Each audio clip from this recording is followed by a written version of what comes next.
আসসালামু আলাইকুম, welcome to Mahira cooking house. আজকের রেসিপিটি হচ্ছে খুবই মজার একটি ইফতারের রেসিপি। আর এটি যদি আগে থেকে বানিয়ে ডিপ ফ্রিজে রেখে দেন তাহলে ইফতারের সময় আপনার তাড়াহুড়া লাগবে না। খুবই ইজিভাবে কয়েকটা ফিশ ফ্রাই করে নিলে কমপ্লিট হয়ে যাবে আপনার ইফতার। ইফতারের জন্য আমি খুবই মজা করে একটি চিকেন রোল বানিয়েছি। আশা করি আজকের এই রেসিপি দেখে তারপর আপনারা একটু হলেও উপকৃত হবেন। সো আর কথা না বাড়িয়ে চলুন মেন রেসিপিতে। আজকে রেসিপি তৈরি করার জন্য আমি সবার প্রথমে আটা মেখে নিয়েছি তেল এবং লবণ দিয়ে, তারপর পরিমাণ মতো পানি দিয়ে।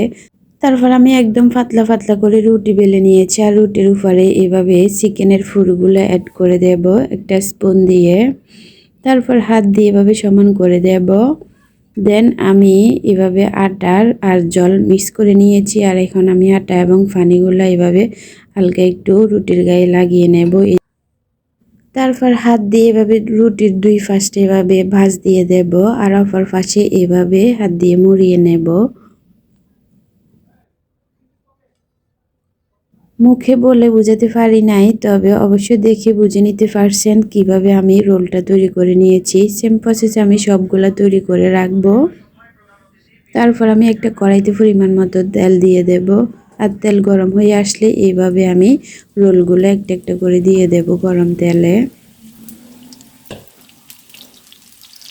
ইফতারের সময় যদি এমন একটি আইটেম আগে থেকে করা থাকে তাহলে আপনার ইফতারিতে কোনো ঝামেলাই হবে না। আর ঝটফট ফ্রিজ থেকে ফ্রোজেন আইটেম নামিয়ে শুধু তেলের মধ্যে ফ্রাই করে নিলে হয়ে যাবে আপনার ইফতারি। সেম প্রসেসে আমি উল্টিয়ে পাল্টিয়ে রোলে 4-5টা ফ্রাই করে নিয়েছি। আর এতে করে আমি অল্প তেলে অল্প আঁচে এই রোলগুলা ফ্রাই করে নিয়েছি। এতে করে সমানভাবে ফ্রাই হয়ে গেছে। এইভাবে কমপ্লিট হয়ে গেল আমার খুবই মজার একটি রোলের আইটেম।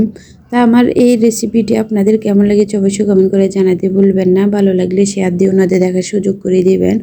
অবশ্য বলা এবং সাবস্ক্রাইব করে রাখবেন, এতে করে পরবর্তী নতুন রেসিপি সবার আগে আপনার কাছে পৌঁছে যাবে। পরবর্তী নতুন রেসিপিতে দেখা হবে। সবাই ভালো থাকুন। আল্লাহ হাফেজ।